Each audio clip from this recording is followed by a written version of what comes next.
So this carbon border adjustment mechanism is a measure that it is addressed to companies and not to countries. It does not deal, production in the same country in the same way.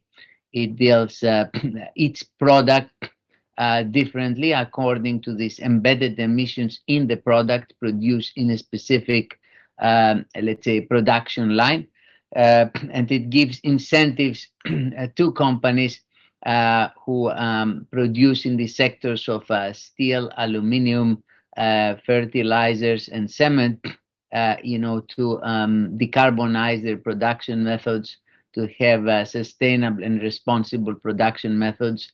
Uh, in most cases for the scope 1 emissions, so, and in some cases for cement and fertilizers, we cover indirect emissions, so scope 2 emissions, the energy that gets in. The relationship with South Africa in this area is extremely important because CBAM goods represent around 6% of the total exports to the EU, worth about 1.2 billion euros in iron, steel, which are iron and steel that are very important in these exports, and a bit of aluminium.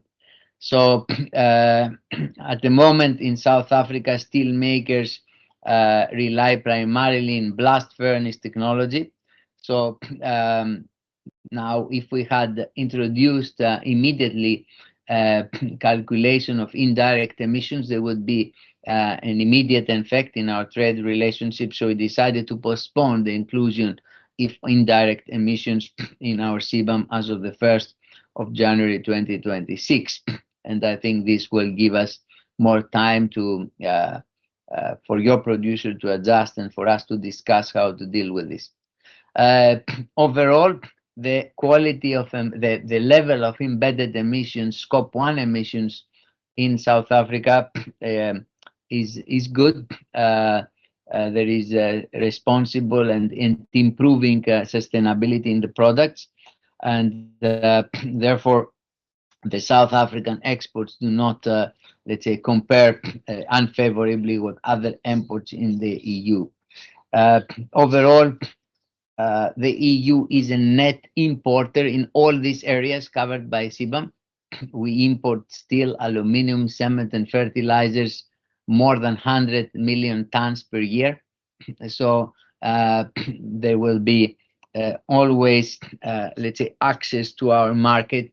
Our domestic production is lower than our needs, and therefore there is no competition, let's say, between third country producers and European producers. I think CBAM ensures that the environmental standards of the products imported are of adequate quality so that we avoid carbon leakage risks.